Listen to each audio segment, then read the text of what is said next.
Hello friends, Mandar here. I'm back with another video. Today I want to talk about a couple of topics including the March 2024 Visa Bulletin that came in yesterday. There is not much to talk about in the bulletin, but some updates that I would like to give. Also, what can we expect to see in the upcoming Visa Bulletins.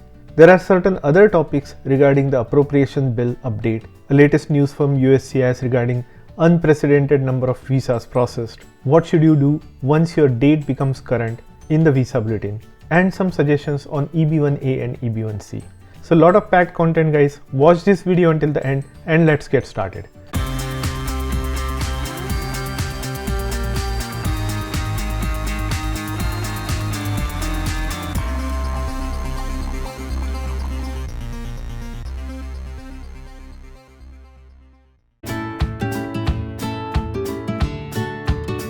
If you are here for the first time, welcome. My name is Mandar and I make immigration and lifestyle related videos for US and Canada.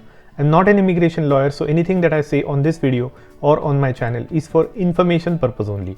And for your specific immigration needs, before you take any action, you should hire a competent immigration lawyer. Now I must say that there are some links in the description of this video that are affiliate links and you might find something interesting. And that will also help the channel. If you are into the stock buying or stock trading, check out my VBull sponsors link because you might get some free stocks. Also, while you are down there, do hit the like button and consider subscribing to my channel because that will get you into the giveaway by the end of February. Now here's something that I got in the mail that I thought I would share with you. This is the OnePlus 12 phone and it is absolutely fast. It has the best specs in the industry and it is a perfect competition for Samsung and Apple phones for a much less price. Let me know if you want to see this as a giveaway. So this is not a tech channel, so I'm not going to review the phone in itself, but I just wanted to share this with you. Now let's jump into our first topic of the day, which is March 2024 Visa Bulletin. Now it has come in yesterday, Friday, and it's not always possible for me to make a video on the same day. So here it is. Not much has changed on the employment based side, but there is a lot of change or progression on the family based side. Let's do a side-by-side comparison of February Visa Bulletin versus March Visa Bulletin. Now as a reminder, March Visa Bulletin takes into effect on 1st of March. So if you see your date becoming current in the March Bulletin, it's not current today. You'll have to wait until 1st of March before even thinking about expediting or anything. Now here's the side-by-side comparison. Okay, so as you can see, the February Visa Bulletin is on the left and March Visa Bulletin is on the right. Now let's first look at what's happening with the family sponsored green cards. Now here is the final action date chart for family sponsored preference category. So F1, you can see there is a progression in the dates in the final action chart across the board for F1. So say for instance, for all chargeability, it has progressed from 1st of January 2015 to 8th of February 2015. So more than a month. China and India, they have progressed from 1st of January 2015 to 8th of February 2015 as well, along with all chargeability. Mexico has not changed and Philippines has not changed either. Now F2A category, as you can see, the progression there is a progression for all chargeability China and India, which is from 8th of February 2020 to 22nd of June 2020. Mexico and Philippines has also progressed from 1st of February 2020 to 15th of June 2020. Now this is the progression that we have seen in a long time. Although F2A has been steadily progressing, just a couple of months back it was also current, but all the other categories, it is a good news because we haven't seen any change, we haven't seen any forward movement in the last couple of months. F2B category also has progressed from 1st of October 2015 to 22nd of November 2015 by about a month and a half for all chargeability China and India. Mexico and Philippines, however, haven't changed for F2B category. F3 category progression from 22nd of April 2009 to 1st of October 2009, which is significant progression, almost about 7 months, which is in 7 or 8 months, which is incredible because this category has been stalled for very long time. Mexico and Philippines has not progressed, however. F4 category has also progressed for all chargeability China and India from 22nd of May 2007 to 8th of June 2007, a modest movement of about 2 months. But regardless, this is a good news. Finally, dates are progressing for all chargeability China and India significantly compared to what it was in the last couple of years. This means USCIS is now clearing the backlog that they had in this category since the pandemic. We'll keep an eye on how far these dates move. They are supposed to catch up with the filing date chart, which is here. Usually these are the dates. So if you see your dates getting closer and closer towards this filing date chart date, for instance, let's see F1.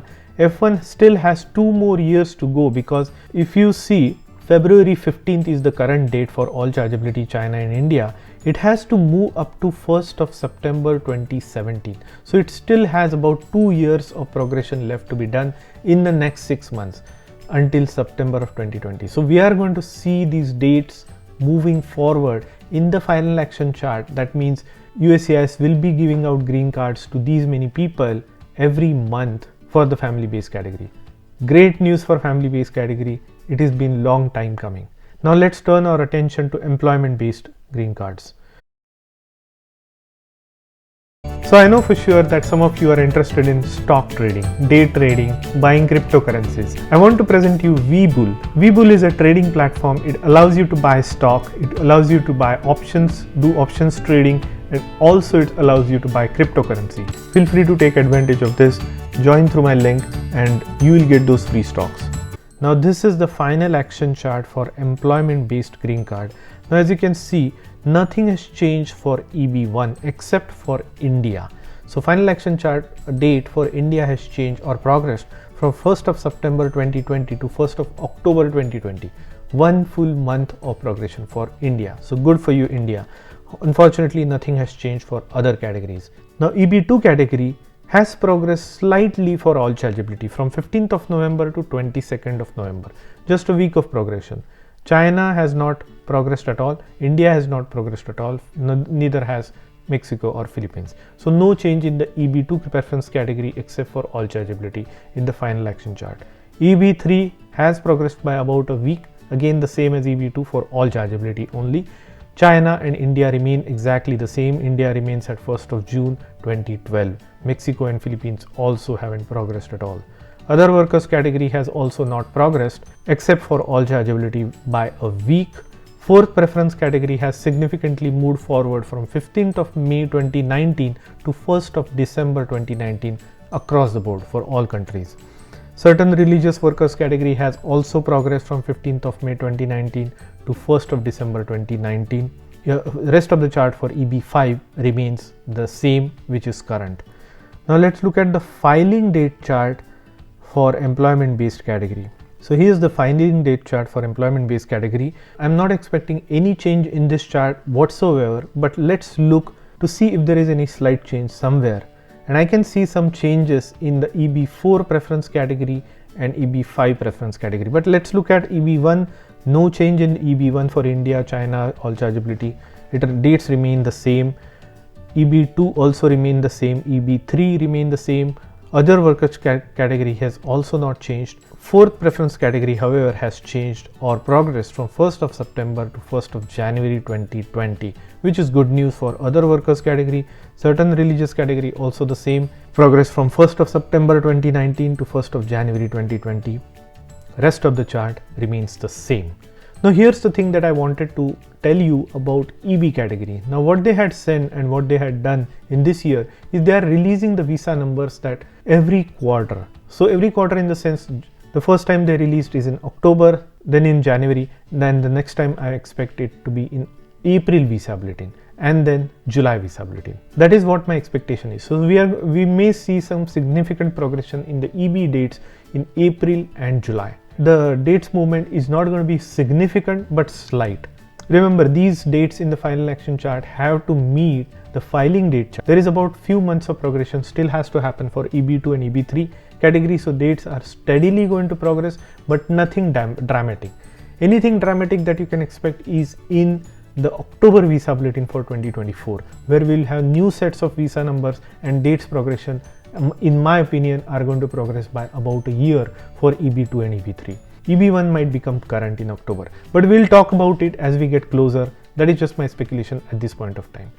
Now let's see if they have any notes in the Visa Bulletin. Typically they have been putting some notes towards the bottom. In the section D, they are saying scheduled expiration of the employment fourth preference category religious worker category, which we see every year. US government employs special immigrant visas, and that's for certain special categories that they always reserve. For the latest information on visa processing at US embassies, please visit Bureau of Consular Affairs at travel.state.gov. Nothing else here. Now let's take a quick look at which chart USCIS is using. Now for March, they still haven't updated. My speculation is for employment based category, they are going to flip over to the final action chart for March, but let's see what happens. They still haven't updated. By the time I edit my video and render it, if there is an update, I will put it on the screen. But you might not just see me talking about it. I'm expecting it to flip over to final action chart. Okay, so that was about Visa Bulletin. Put down in the comment section below what you think about the progression of these dates towards the end of this year, fiscal year. I am optimistic. Let me know what you think. Also, if your date is becoming current, do contact me via Calendly to talk to me. I will give you some tips about how to nudge USCIS to pick up your case once your date becomes current. I talk about a lot of different aspects, so every case is different. So if you are interested in talking to me for a non-legal advice, do book a call with me or hit me up on Patreon. Now the next topic of today is, this is the splash news on USCIS website, completed unprecedented number of cases. Here's what they are saying: completed an unprecedented 10 million immigration cases in fiscal year 2023 by USCIS. What does it mean? Let's look at it. Completed an unprecedented 10 million immigration cases in fiscal year 2023, USCIS reduced its backlog for the first time in over a decade. Now, if I ask you a question, do you see any backlog reduction? If you ask me, I don't see any, but let's look at what they are saying. Today, USCIS is releasing end of fiscal year FY 2023 data that illustrate the agency's progress in meeting its strategic priorities. USCIS workforce has worked tirelessly over the past year to uphold America's promise in welcoming the immigrants, and so on. Now, what they are saying about the backlog is, in FY 23, USCIS received 10.9 million filings and completed more than 10 million pending cases, both record-breaking number in the agency's history. Among the record number of cases completed in 2023, agency administered the oath of allegiance to more than 878,500 new US citizens, including 12,000. So million of these cases were citizenship cases. 12,000 family members of military, effectively eliminating the backlog of naturalization application. So they have eliminated the backlog of naturalization application. So if you are applying for your citizenship, that might move much faster than the last couple of years. They are saying they have improved the customer service as well, strengthening immigration workers and employers, fulfilling humanitarian mission, and look ahead. They also talk about their targets for humanitarian related visas such as asylums. They talk about the new online filing tool to enhance customer experience for H-1B filing that starts in March. By the way, I have covered the H-1B filing, new scenarios of H-1B filing in my previous video, so do check it out if you are interested. I also want to see how they are saying that in doing so, USCIS has reduced the overall backlog by 15%. Now here's the chart that they have said, saying USCIS pending caseload and receipts FY 2018 to 2023. As you can see, the pending caseload was 3 million at the start of 2017. Then it's kind of all over the place. It went up to 7 million, and right now just before the end of the year, it was at 1.1 million. Now it has come down to 1 million. Now these are the received cases. There's a lot of data in here. I might cover this in my next video, but let's keep going in terms of the cycle times. I would be interested to see what is the cycle time for. So 2 weeks for 140 premium processing. Obviously, that's why they take so much of money from us. 539 to extend the status, non-immigrant status, so extension of H-1B and all. They are saying 3 months. Tell me if you believe on this. I-140 normal processing time 6 months. I-130 6 months. Where is I-485? I-485 6 months. Can you believe it? I don't believe it. Anyways, so this is the chart that they have shared. Now let's look at if they have done any inventory, where you can see the inventory data, and as you can see here, there is an appropriations requirement FY22 appropriations reporting requirement that was released on January 2024. Let's look at what this is. As usual, I cannot open it. Anyways, if I see any data, I will do a thorough analysis of that data and cover it in my next video regarding why they are claiming that the backlog has reduced by 15%. I'll come back to you on that. So stay tuned to my channel. Subscribe if you haven't subscribed so that you get that notification when I put that video out. Now I have a couple of more topics to cover. Senate blocks bipartisan 118 million bill on US-Mexico border that had a lot of provisions for employment-based immigration. Now here's what I had said when I posted last week, that this Senate appropriations bill, if it would have passed, it had some good provisions such as spouses, children of HL work or work visa applicants to get automatic work authorization. That was one. That was a big one. The second one, year 2025 to 2029, each year there will be additional 32K green cards for family-based category each year and 18,000 additional green cards for EB category, that is also for each year. So this would have been a small boost to reduce the backlog. And then there was also children of long-term visa holders who had been staying in the US for more than 8 years will have their age locked on their parents' petition or the primary petition. So in other words, they will not age out of the application, which is great. If this bill passes, it will be a good news for a lot of people. Unfortunately, the Senate blocked it. So as you can see here, the Senate blocks bipartisan 118 billion bill on US-Mexico border. This is the one that had all these provisions. It did not get the required 60 votes. So the bill was voted 49 to 50 with 45 Democrats and 4 Republicans supporting the bill's advancement. 60 votes were needed to begin the debate on the bill. Now the House has already made it clear that they will not support the bill. So unfortunately, nothing is going to pass this year. If there is any change, I will let you know in this. What should you now? Another thing that I wanted to remind everybody is, now as the dates are progressing in the EB category, if you see that your date in the final action chart has become current, and if you have been waiting for a long time, do contact me because I have some strategies for you to use to ping USCIS. The best way to contact me is on Calendly or through Patreon. Also, a lot of people are talking to me about EB1A upgrade and EB1C upgrade, because they have been waiting on their EB2 or EB3 petitions for too long, and now they are wanting to kind of figure out a way to apply in EB1A or EB1C. I have some thoughts. I have given a lot of people some non-legal advice, and which has come to fruition in many cases. People do report back to me if they get their green cards or if my strategies work. So do reach out to me. That's really all I wanted to cover in this video. If you like the content of this video, do hit the like button and consider subscribing to my channel, and I'll see you in the next one.